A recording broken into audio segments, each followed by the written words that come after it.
Rick Renner alongside the stars of the show, Brian Damaris, and former NBA All-Star Devin Harris. Guys, we're just running out of adjectives to describe Luka. How about that fourth quarter? He was on fire.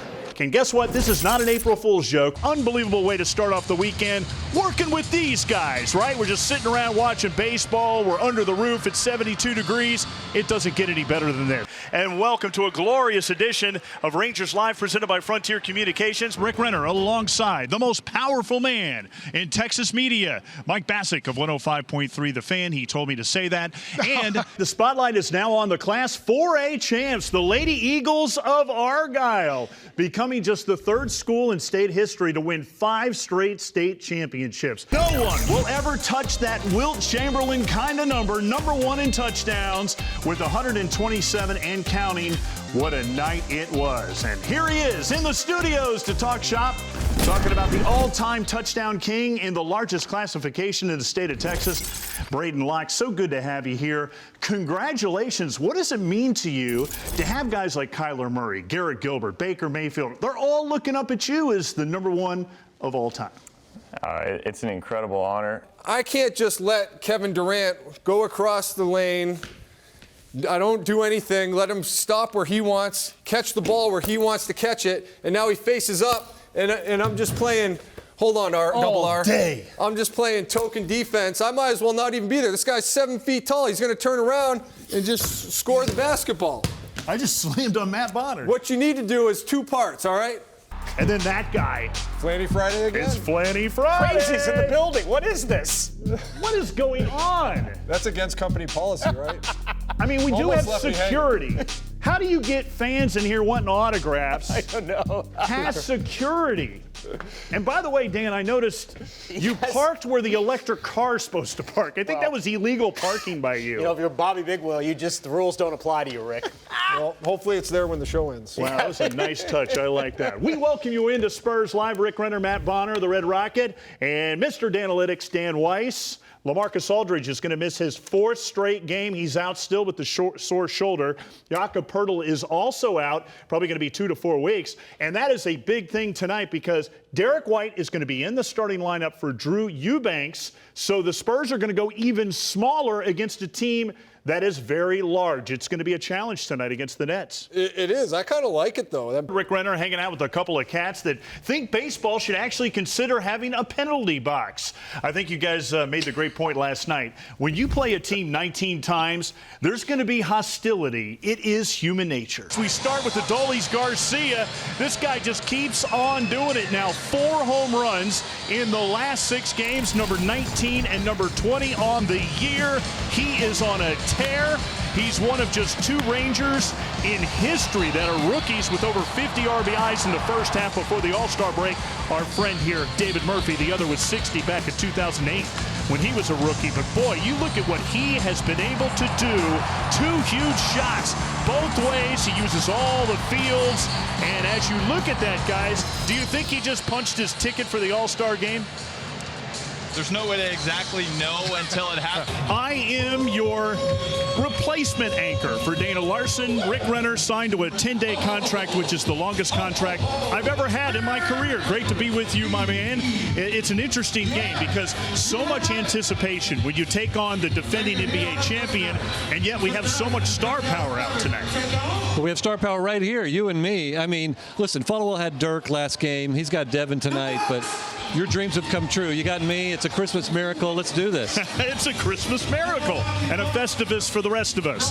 Well, COVID is definitely the big topic in the NBA. A fourth of the league has dealt with protocols, and the Mavs have their 7th player in 5 days that got knocked out. Let's take a look at who's in and who's out. Here's who's out. Ja'Cory McLaughlin added to the list that includes Luka, Trey Burke, Hardaway Jr., Kleba, Bullock, and Green. And we've had pretty much 2 a day until today, so maybe that's a positive sign. 2 assistant coaches are also on the list. Let's get reaction from Jason Kidd, who has his hands full, wondering who's available and who he's coaching tonight. You gotta stay positive. Communication with the new guys, with the guys that are out, checking on to see how they're feeling. And so there's a lot going on besides X and O's right now. And then you have the holiday season when Santa's coming to town. So there's a lot going on. It's not easy being in this situation. It's almost like you're coaching street ball. You know, you're out there and you don't know who you're coaching. You've had no practices. I can't even imagine it from his perspective. Yeah, they're basically saying build them with confidence and go out and do what you do. High pick and roll, flow offense. If you have the shot, get it. Let's bring in my partner in crime. I'm Rick Renner alongside Matt Bonner, who joins us from a snowdrift up there in New Hampshire in the North Pole. And this was really a fun game to watch. And I just can't help but think how different this game would have been with fans down the stretch. Now, the referees, they swallowed their whistles in the last moments of this one, as Sean Elliott pointed out. But it may have been a little different with some of those calls late if there were fans in there and Spurs fans going crazy, Matt. I agree. I mean, can you imagine this game going up against the defending champs? You got LeBron James in the house. In Davis Bertans, who learned that corner three in his days in San Antonio with the Spurs. It's the shortest three on the court, and that means the highest percentage, and he is one of the best at shooting that corner three. The Spurs are full throttle almost. I mean, Derek White is out, but we do get DeMar DeRozan, DeJounte Murray, and Jakob Poeltl back in the starting lineup tonight, and they're all well rested. What is up with all this overtime this team's playing right now? 3 of the last 4 games have gone overtime. It's the second most in the last 2 years in the league, with 14 of them with consecutive overtime games in back-to-back seasons. The Spurs are just 1 overtime game shy of the club record set in the 1980s, and we got 9 games left. One thing that it tells you, though, is that these young Spurs fight until the end, no matter what the circumstances are. Like last night up against the beast of the East, Keldon Johnson and company overcame a 17-point deficit despite having 4 starters out. It doesn't matter. These kids always think they can win.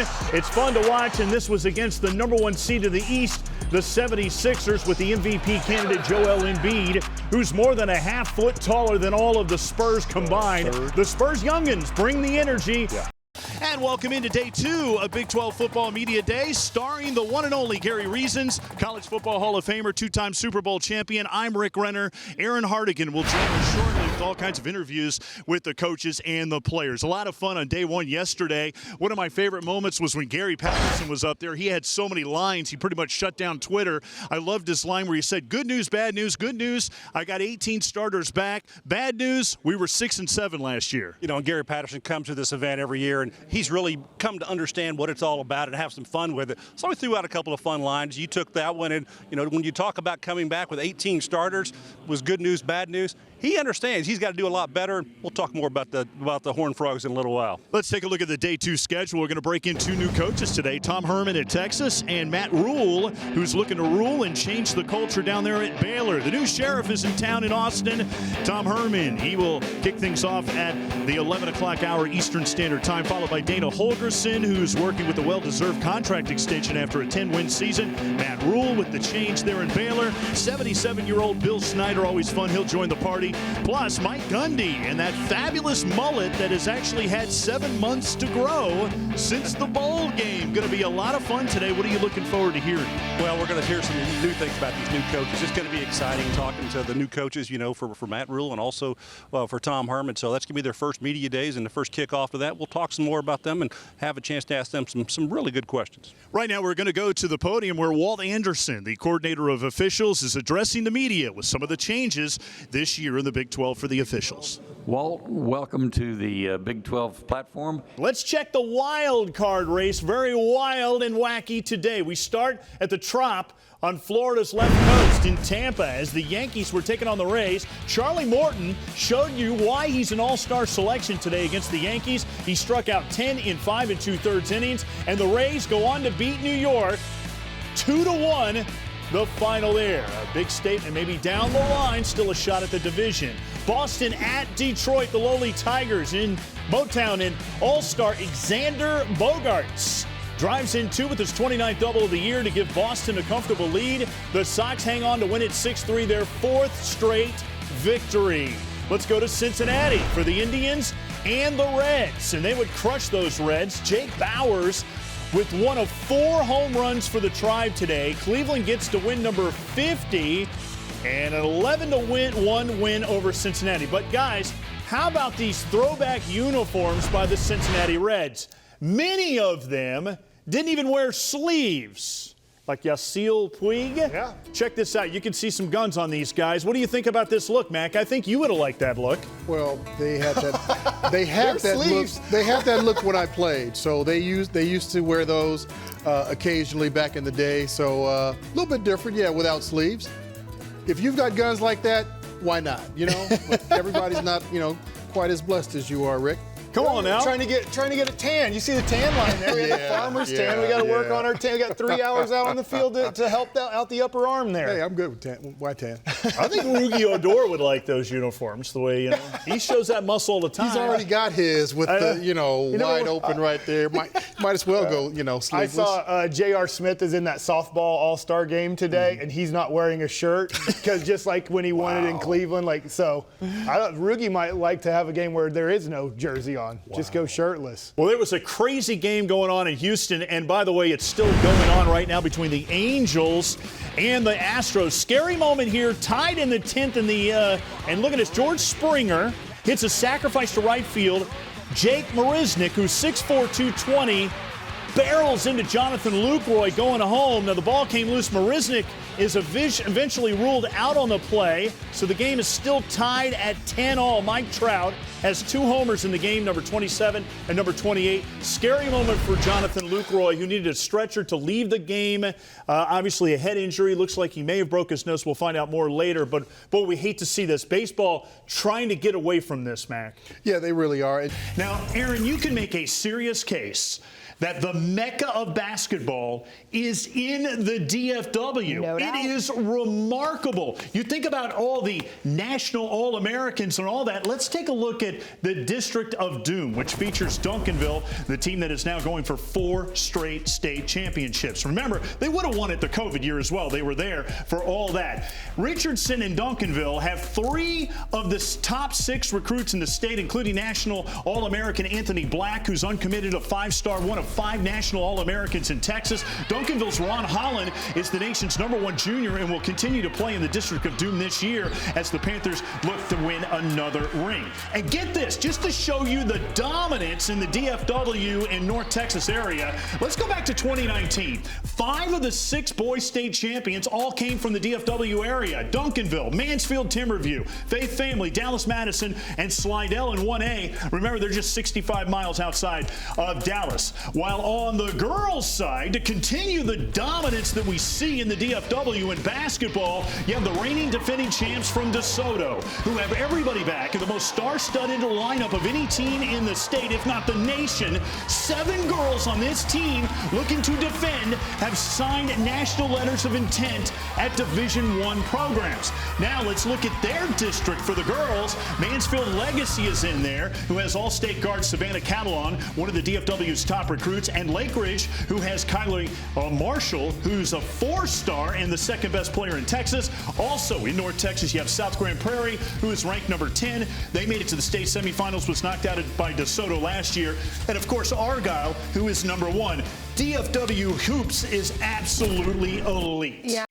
It's time for Rick Around the Clock. Hey, break up Diamond Hill Jarvis. Remember football? They won their first game in 8 years after snapping a 77-game losing skid. Well, boys basketball snapped a 29-game district losing skid. Waxahachie coach Leslie Preby retires after 24 years at the school, 500 wins and a state title. Allen gets the state's top assistant, David Hicks of Katie Morton Ranch, who brings his son DJ, who's got 30 offers, a 5-star defensive end. Jadon Blue of Klein Kane is the number 3 running back in the country, opts out of his senior year going to Texas. Bosqueville's John Ewens throws a no-hitter to get to state, Baylor bound, and Stanford's Citlali Gutierrez throws a 14-strikeout complete game for the state title. She's going to Texas. I beat it again. How do I do it? Hey, make sure you look for our UIL Championship Spotlight show on baseball and softball as we celebrate the state champions right here on Bally Sports. Thanks so much for watching. Stay positive, test negative, and if you haven't, get vaccinated. Welcome into High School Spotlight on Bally Sports. I'm Rick Renner. It's a fantastic time of the year for high school sports. Baseball, softball, golf, tennis, track and field will all be crowning champions soon. But up first is soccer. The regional finals just wrapped up on the boys and girls side with the cream of the crop in Texas punching their ticket to state. Every young basketball player dreams about it, hitting a game-winning shot for a championship. Imagine hitting 2. That's what happened to Terrence Arsenault of Beaumont United. It was David versus Goliath, Dallas Kimball in their 12th state tournament against a school that's only existed for 3 years. Kimball made a 17-point comeback to have a 3-point lead in the closing moments of regulation. Terrence tied it with a miraculous 3 with 2 defenders to send it to overtime. Then he hit another 3 in OT to win the city of Beaumont's first championship in 20 years. Now, Brooklyn, when we think of Argyle, we think of a football school, but it's really a girls' basketball school. 6 titles compared to their 1. Do you give the football players a hard time about that? I mean, sometimes, but they're really supportive. Time now for the Whataburger play of the day. And we're going to give it to Albert Pujols. Home run number 2 on the year off of the 96-mile-per-hour fastball from Taylor Hearn. That is career number 664. He's 5th all-time. He needs 32 to get to Alex Rodriguez and 4th place on the all-time list. Hey, 700's out there, too. Seems like he's going to play forever. It's a good thing he hit a home run because it takes him about 2 minutes to get around the base paths, right? Yeah, I mean, he may have lost the legs a little bit. All right, it's time now to be the big baller here on Bally Sports. I know you think it's him. No, Yes. It could be you because you could win up to $250,000. All you have to do is be 21 years old to play. Scan the QR code on your screen or visit BallySports.com/win. Select the winners of 6 games from Sunday and the final scoring margin. Get your picks in before Sunday. Just for fun, we're going to help you out with our picks. If David was a genius at this, he wouldn't be working with me right now. He'd be on a beach somewhere. So whatever David picks, pick the opposite. Tell me about your picks there, buddy. Exactly. My picks are just simply, it's a guess. And picking NBA spreads is difficult. If I could do it, I'd probably be working in Vegas somewhere. So, you know, I please don't copy this. Go with your own thought. This could be completely wrong. By the way, my picks are gold. Philadelphia, that's a second game of a back-to-back. I like Cleveland in that one. Orlando and Houston, worst teams in the league. Take the other teams. Miami, Toronto's spicy. Miami going for that number 1 seed. Yep. And OKC, of course, tanking again with Shai Gilgeous-Alexander out for the rest of the year. So go with Phoenix by 20. Don't forget, BallySports.com/win. Pick the 6 games before Sunday with the scoring margin, and maybe you could win $250,000. Got to be 21 or older. Good luck. Break time on Pelicans Live, presented by FanDuel Sportsbook. Tip-off of the Pelicans and the Lakers right around the corner. The top storylines to birdwatch when we come back.